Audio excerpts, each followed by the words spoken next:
Well, our first speaker is Beth Stewart. She's with the Cahaba River Society. And the first presentation is, why is stormwater important? Or why dealing with stormwater is so important?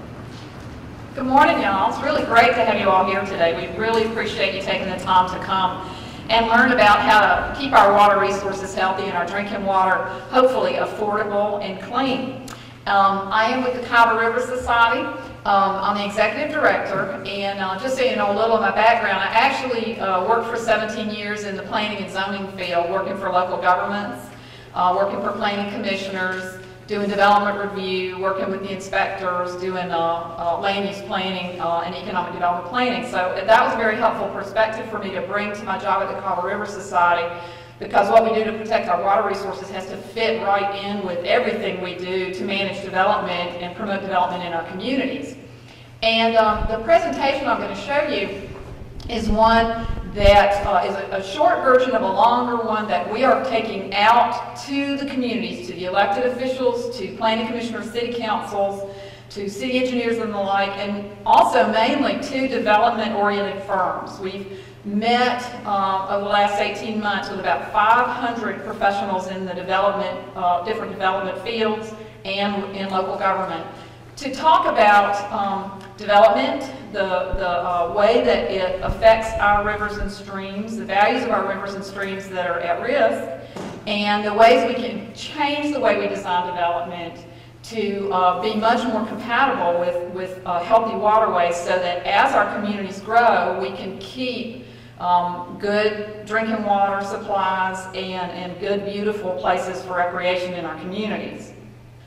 And so first we'll start with the values of our rivers in this region. It's really amazing. Any of you who've lived in other places, particularly other cities growing the way our region is and at the scale of our communities, you'll know that to have a river of this quality, natural quality, so close to the places where we live is really amazing. 15 minutes from downtown, you can be on the Cahaba River, you can be hiking, that's in Irondale, or you can be canoeing, fishing, and that's true of a lot of other creeks and streams that we have in the Black Warrior Basin as well. And that's a very special thing for communities to have so close to home. And this is down in Bibb County, the Cahaba lilies. I hope you'll come see the lilies with us sometime. They're blooming. We take about 2,000 people on the river in this location and up here and down in the Black Belt every year. About 1,500 of those are school kids. Overall, we've taken 21,000 students and teachers into the Cahaba for hands-on environmental education for a whole day.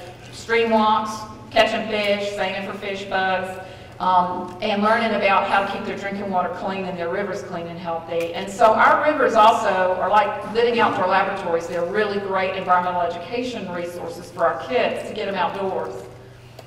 Another great value of our southeastern rivers is the life in them. Now, a lot of you are aware of how rich and important the land-based wildlife is in Alabama. It's a big part of a lot of people's lives. Well, what you may not know is that our southeastern rivers, and the ones right here in the Birmingham region, are considered globally significant for the freshwater life in them. Alabama is #1 among all the states in the diversity of these creatures. That means the various different kinds of species that we have here in our state in our fresh water. And there's been a lot of studies by scientific-based organizations like the Nature Conservancy, World Wildlife Fund, that have been both global studies and U.S. studies. They've identified the rivers in our area as nationally and globally significant. And in particular, we're proud that when the National Geographic College Atlas of the World came out in 2007, they had a page on biological diversity on Earth. They mentioned 6 places on Earth as examples of biological diversity. Our southeastern rivers and streams are there, and the Cahaba River is specifically mentioned. So we have quite a treasure trove of life and creation here that we're taking care of. But the diverse people of central Alabama also rely on our surface waters. Between the Cahaba and the Black Warrior Basin and the Coosa, our whole region is very, very necessary with surface water for our drinking water. And any impacts to our drinking water, it's not only health concerns, but it's expensive to clean pollutants out of drinking water, so it's an economic impact to us as well. And just to kind of illustrate that, this is a simple map of where the drinking water comes out of the Cahaba. And I know a lot of people think you can see Lake Purdy, the big blue area, think of Lake Purdy as a drinking water source, but really the pumps are not at Lake Purdy. That's our dry weather backup source. The drinking water comes out of the main channel of the Cahaba. You see that blue star there close to where I-459 and 280 come together. That's up behind Cahaba Heights. It's the main channel of the river, and there are the drinking water pumps at Sickard Hollow Road. And that's all the lake of trash that's swept in by stormwater from all over the watershed that floats up there next to the drinking water intakes on a frequent basis. And, you know, that's the pollution we can see, but there's a tremendous amount of pollution that we can't see that comes along with that, with stormwater.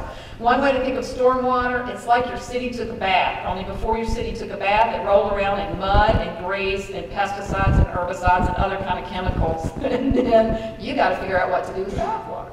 Well, what this means that the drinking water source is right in a surface river is that the entire land area that produces the water that creates that river is our drinking water source. So in this case of the Cahaba, everything above Highway 280, this land that flows eventually to the river, surface water or shallow groundwater to the river, creates our drinking water. So you can see all of the developing areas that are in there, and you can just imagine all the land uses and all the potential stormwater pollutant sources that go along with all of those land uses. That's quite a challenge. So what that means is that this upper area of the Cahaba watershed that's growing, which starts up just below Springville, comes down Moody, Leeds, Margaret, Argo, Trustful, Clay, down through Irondale, Homewood, Vestavia Hills, Hoover, Helena, Alabaster, Pelham, and then down through Bibb, Dallas, and Perry County till it joins the Alabama River near Selma. The fast growth is happening, and I know we all hope that it picks back up as soon as we get past this time in the economy.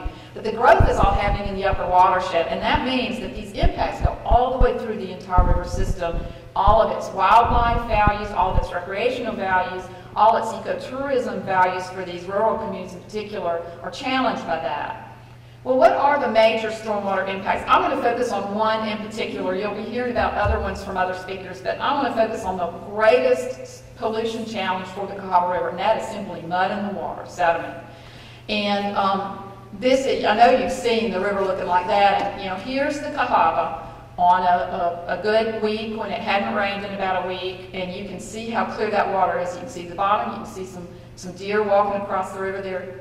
Same location after a typical rain. Typical rain. This is the amount of mud that is washing into the Cahaba. It costs the water board to take that out. It's very damaging to wildlife, very damaging to fish and to the insects that are based in the food chain. So this is definitely reducing the quality of all the uses of this river, and the similar impacts happen in the Black Warrior.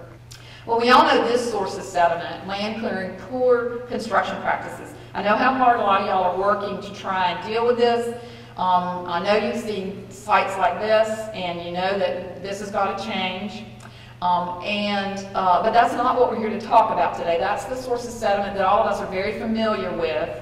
But I would like to talk to you about the one that is more has to do with low impact development and changing the way we handle stormwater long term. The long term, or what's called post-construction stormwater design on our sites. So there's what you do during construction to try and prevent this from happening, but there's also the way that stormwater management and infrastructure is designed on a site to handle the stormwater forever after the construction is completed through the life of the project.